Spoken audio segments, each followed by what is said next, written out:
इस कार्यक्रम के पुण्यार्जक हैं जैन प्रज्ञ श्री संघ दीमापुर, अध्यक्ष छवि सेठी, महामंत्री राजेश एलानी, कोषाध्यक्ष शिखर चंद बाकलीवाल, श्री शिखर चंद मुन्नी देवी, राजेश कुमार रिंकी, ललित कुमार सोनिका, हर्षिता, वीर, भुविक एवं समस्त बाकलीवाल परिवार मारुति वाले, दीमापुर, नागालैंड।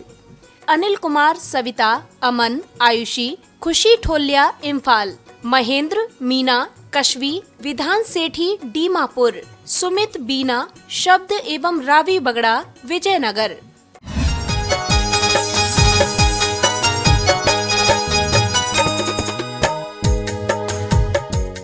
अगर तुम्हारे पास नमस्कार की कला नहीं है तो तुम्हारा हमेशा हर जगह तिरस्कार होगा। जो लोग नमस्कार आदि की कलाओं में संलग्न नहीं होते वो तिरस्कार के पात्र बनते हैं, और जो नमस्कार आदि करते हैं वो पुरस्कार के पात्र बने रहें तो कोई आश्चर्य की बात नहीं है। अपने शरीर से समझो, अंगूठा ऐसे किसी को दिखा लेने के लिए, खुटका, आजकल ये खुटका नहीं दिखाते, आज तो वो बाबा जी का ठोलू, क्या बोलते हो, हैं ऐसे बाबा जी का ठोलू, पता नहीं, वो कभी कभी सुनने में आ जाता है, बच्चे लोग करते थे आवाज में, ऐसे बाबा जी का ठोलू।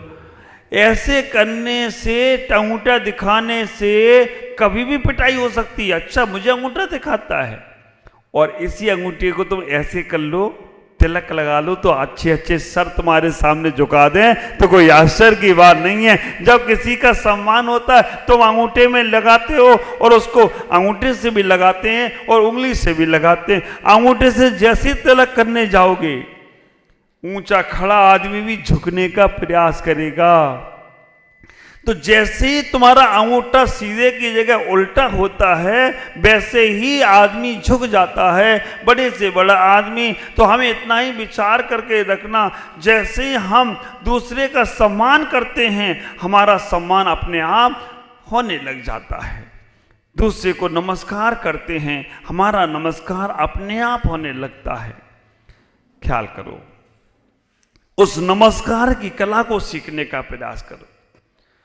आचार्य कह रहे हैं कि हम उस नमस्कार को समझें। पहले लोग अष्टांग नमस्कार, साष्टांग नमस्कार करते थे, अभी भी बहुत से लोग करते हैं।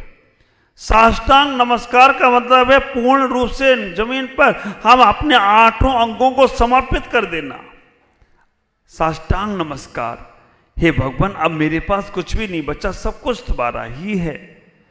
उपसंपत्ति में यही आया है, अब मैं आपका ही हूं।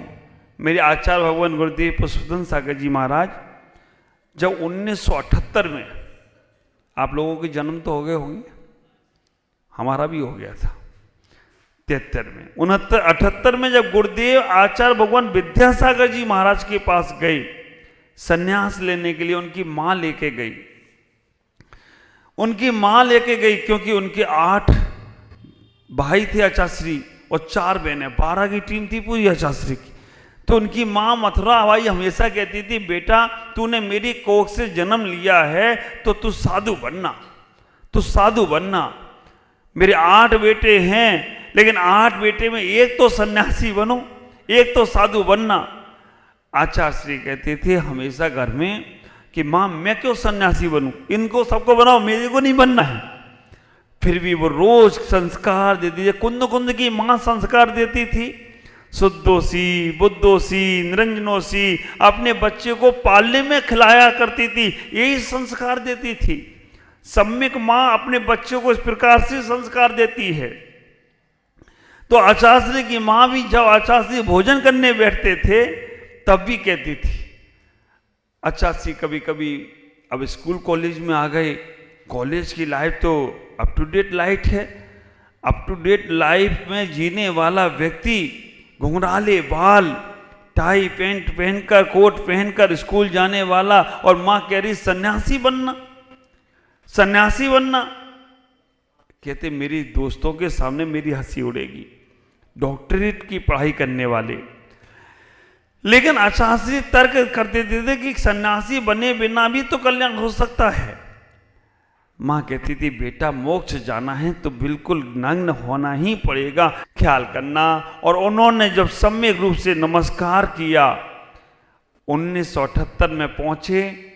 इतनी जल्दी दीक्षा होती नहीं है, उनकी 78 में ही क्षुल्लक दीक्षा हो गई और 1 साल ही नहीं रह पाए क्षुल्लक।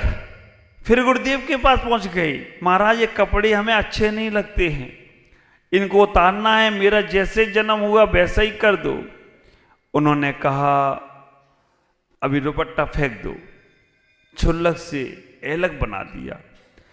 फिर अलग बनने के बाद पहुंच गए कि महाराज ये कपड़े भी मुझे पसंद नहीं है, जल्दी से उतरवा दो, क्योंकि कपड़े रहेंगे तो लफड़े रहेंगे। उस संसार में कपड़ों के साथ गया तो बार बार कपड़ों में ही आना पड़ेगा।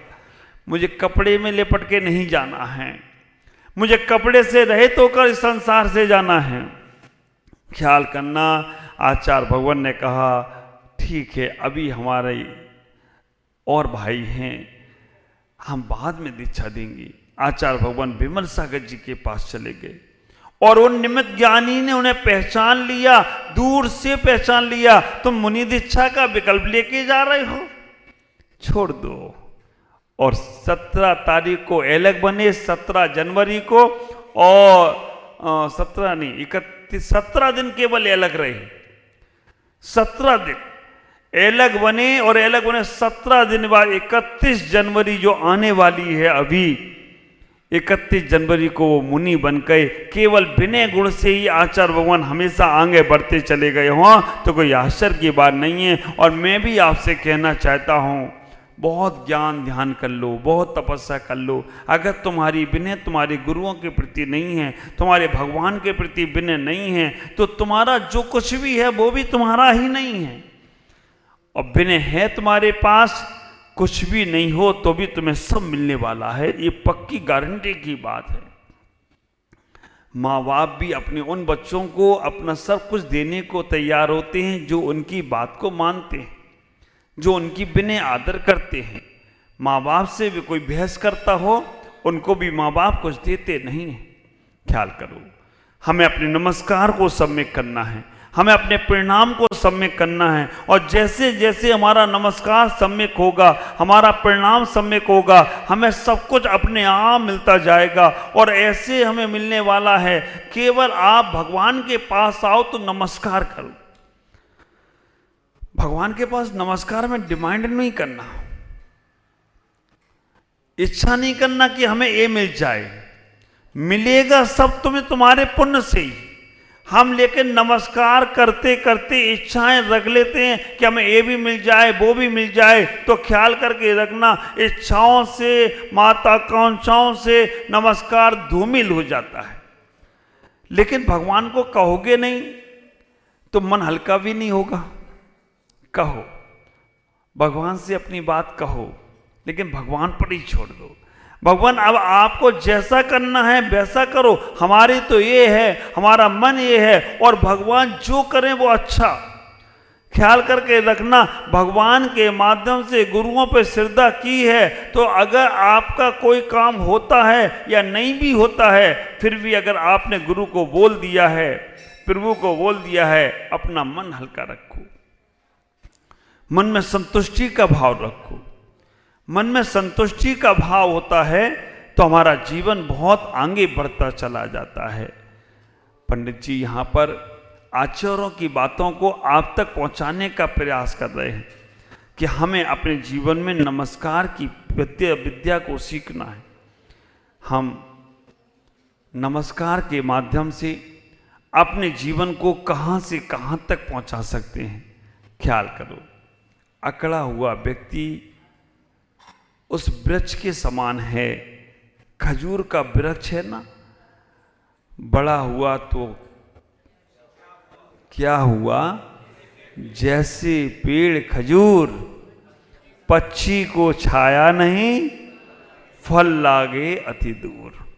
बड़ा हुआ तो क्या हुआ, जैसे पेड़ खजूर, पक्षी को छाया नहीं और फल लागे अति दूर, तो बड़ा व्यक्ति बट वृक्ष के उस वृक्ष के समान है, बट वृक्ष नहीं वृक्ष के समान है जो ऊपर लटका हुआ है, लेकिन ख्याल करके रखना ना उसमें फल है ना किसी को छाया दे पा रहा है। और आंधी और तूफान आता है, कौन से पेड़ गिरते हैं? वो खजूर के पेड़ जो खड़े हैं अकड़े हुए वो गिर जाते हैं, लेकिन जो सॉफ्ट नॉर्मल घास होती है वो आज तक धूमिल नहीं हुई। आंधी तूफान में वो झुक जाती है और वो झुकने के बाद आंधी तूफान निकल जाए तो फिर खड़ी हो जाती है। ख्याल करो, ऐसा ही हमारा जीवन है। अगर हम अपने जीवन में समर्पणता का भाव रखते हैं तो हमारे संकट आते हैं और चले जाते हैं। और हमारे अंदर अगर अहम का भाव होता है, ख्याल करो, आप लोग बोलते हैं ना कि मान के कारण मर गए देखो तीनों वंश, मान कारण मर गए देखो तीनों वंश। क्या उनका हुआ? रावण, कौरव और कंस। मान के कारण तो मर गए। रावण के पास सारी विद्याएं थीं, रावण के पास सारी विद्याएं थीं, उसे समझाया भी गया वो वनवासी छोकरे नहीं हैं, वो भगवान हैं, लेकिन अहंकार था, अहंकार। और अहंकार इतना ज्यादा था कि उसे मालूम है कि मेरी मृत्यु इनके हाथों लिखी, फिर भी झुका नहीं। हाँ, अहंकार इतना था कि रावण ने अपना तो नाश किया ही किया, पूरे परिवार का नाश कर दिया, झुका नहीं। और नहीं झुकने के कारण से आप देखो ना, 1 लाख पूत 1.25 लाख नाती, जाके घर दिया ना बाती।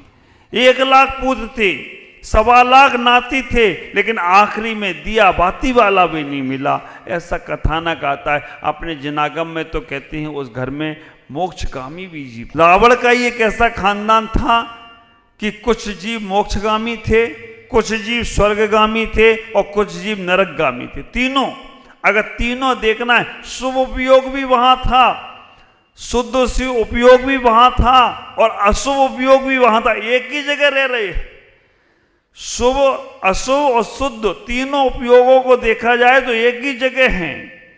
रावण का अशुभ उपयोग चल रहा है, त्रिजटा शुभ उपयोग में जा रही है, मेघनाथ, कुंभकर्ण शुभ उपयोग के साथ शुद्ध उपयोग में जा रहे, इंद्रजीत मोक्षगामी जीव, रावण के बेटे मोक्ष जा रहे हैं, रावण की पत्नी स्वर्ग जा रही है और रावण खुद नरक चला जा रहा है। ख्याल करना, कौरवों के साथ क्या हुआ? 5 पांडव, केवल 100 कौरव, केवल 5 पांडवों ने विनय से सब जगह अपना नाम पा लिया और हर कोई 5 पांडवों के नाम रखता है। दुर्योधन आपने अपने बेटे का नाम रखा कभी? दुशासन रखा हो? कभी उनकी मूर्तियां मिली हों? कभी उनका, आप विचार करना, दुर्योधन दुशासन जैसों के नाम कोई नहीं रखना चाहता, लेकिन हाँ भीम रख दोगे, अर्जुन रख दोगे, आप अपने बच्चों के, अब मेरे संग में एक अर्जुन है ना, अब अर्जुन है, अब विचार करके रखना तो है, सारे के सारे नाम अच्छे रखना। तो कौरवों ने विनय के साथ अपना यश पा लिया, कौरवों ने, पांडवों ने यश पा लिया और कौरवों ने अपना, कंस का भी देख लो। तो विचार करके रखना, हमारे अंदर विनय गुण आना चाहिए, अहंकार से तुम्हें कुछ नहीं मिलेगा। हमारे यहाँ एक सूक्ति भी आती है, विद्या विनयम ददाति। अगर आप विद्यावान हो, ज्ञानवान हो, तो आप विनयवान होगे, क्योंकि जिन पेड़ों में ज्यादा फल लगते हैं ना, वो पेड़ झुक जाते हैं, और जिनमें फल नहीं लगते हैं वो पेड़ अकड़े खड़े रहते हैं। यूकेलिप्टस का पेड़ देखो आप, एक भी फल नहीं है उसके अंदर, खड़ा हुआ है। और सबसे बड़ी बात, यूकेलिप्टस का पेड़ भी भारतीय नहीं है ना, विदेशी पेड़ है ये। क्योंकि विदेशी पेड़ होने के कारण से शोषण करने की कला है इसकी। जहां यूकेलिप्टस का, नीलगिरी का पेड़ लग जाए, वहां आसपास पानी निकलना बंद हो जाता है, वो हर जगह का पानी सोख लेता है। अंग्रेजों ने जहां लग जाते थे वो सब खत्म। ख्याल करो, हमें इतना ही विचार करके रखना है कि हमें झुकने की कला सीखना है। और झुकने की कला कैसे आएगी? जब आप ख्याल करो, एक मटका भी अगर पानी में कुएं में भरने के लिए डालो, बाल्टी भी अगर कुएं में जाती है और कुएं में पानी भरना है तो सीधी नहीं रहती है, वो भी झुक जाती है। और जैसी झुकती है उसमें पानी भरना प्रारंभ हो जाता है। जैसे ही आप नमस्कार करते हैं वैसे अंदर का पुरस्कार मिलना शुरू हो जाता है। ख्याल करना, समर्पण और आत्मसमर्पण क्या अंतर है? समर्पण तो तुमने बहुत बार किया है, लेकिन आत्मसमर्पण नहीं किया है। समर्पण और आत्मसमर्पण में इतना ही अंतर समझना, जो बाहर से किया जा रहा है, मैं तुम्हारा ही हूं, मेरा सब कुछ तुम्हारा ही है, मैं सब तुम्हारा ही लिए करता हूं, मुझे अपना कुछ भी नहीं है, ये समर्पण। और आत्मसमर्पण कहने की जरूरत भी नहीं है, सब सामने वाले को दिख जाता है कि आत्मसमर्पण में तर्क नहीं होगा। और समर्पण में जब तक तुम उनके अनुकूल चल रहे हो तब तक समर्पण, और जैसे प्रतिकूल हुए, अब बाबा काय का समर्पण, हम में तुम में। ख्याल करके रखना, समर्पण की भाषा तभी तक है जब तक मैं आपको कह रहा हूं आप बहुत अच्छे हो। हाँ, और जैसे मैंने कहा न काम के ना धाम के पड़े रहते हो खा पी के, यहां पर थोड़ा सा प्रतिकूल में आचरण कर दो तुम्हारा, तो वहां समर्पण में संधि आ जाएगा। हम इतना करते इनके लिए, हम ऐसा करते इनके लिए, लेकिन ये हमें हमेशा ही दुष्कार देते हैं। ख्याल करना, तुम्हारे समर्पण की कमी है, आत्मसमर्पण में नहीं। हमें उनसे कुछ अपेक्षा ही नहीं है, ये तो मेरी कर्तव्य है। मैं भगवान से कोई अपेक्षा लेके दर्शन करने नहीं आया हूं। मैं आत्म कल्याण के लिए संयम लिया है और मैं आत्म कल्याण के लिए गुरु बनाए हैं। हमें उनसे कोई लेना देना नहीं है। हमारा अब जीवन का कल्याण खुद करना है, आत्मसमर्पण कर दिया। ख्याल करना, आत्मसमर्पण करना बहुत मुश्किल है। समर्पण करने वाले तो बहुत मिलते हैं, आत्मसमर्पण। अनिल भाई, आप भी सुबह समय निकाल के आ गए। कल मैं आपके घर पहुंच गया था, लेकिन सो गया, इसलिए कोई बात नहीं, मैं हो आया आपके घर पर, चिंता मत करो। विचार करना, इनके भाव।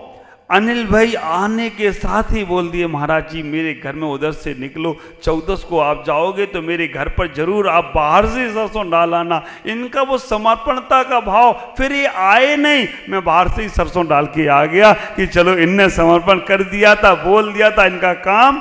तो बोलना तो सीखो, करना तो सीखो, और नहीं हो तो दुखी मत हो, नहीं हो तो दुखी मत हो। लेकिन ख्याल करो, आप बोलेंगे अच्छी बातें तो कभी भी वो पुण्योदय आएगा, आज नहीं तो कल वो काम जरूर आपका होता चला जाएगा। आज इतना ही कहूँगा कि आप अपने जीवन में नमस्कार की कला सीखना। समय रहा तो कल फिर बात करेंगे। नमस्कार जरूर तुम्हारे जीवन में आना चाहिए, और हमें केवल नमस्कार आ गए तो शिव कार्य में भी जाएंगे, शिव स्वरूप भी समझेंगे, विज्ञान भी समझेंगे, वीतराग भी समझेंगे। क्योंकि एक एक चीज जो हमारे आचारों की कही जा रही है वो क्रम से समझना। सबसे पहले हाथ जोड़ते हैं, फिर शिवाकार को पहचानते हो, फिर शिव स्वरूप में जाते हो, फिर विज्ञान के अंदर पहुंचते हो, वीतरागता प्राप्त होती है। 3 भवन का सार समझ में आता है, और तीनों भवन के सबसे ऊंचा स्थान प्राप्त हो जाए तो कोई आश्चर्य की बात नहीं होगी। इतना ही कहूँगा, उस नमस्कार की कला को सीखें। ओम नमः जय।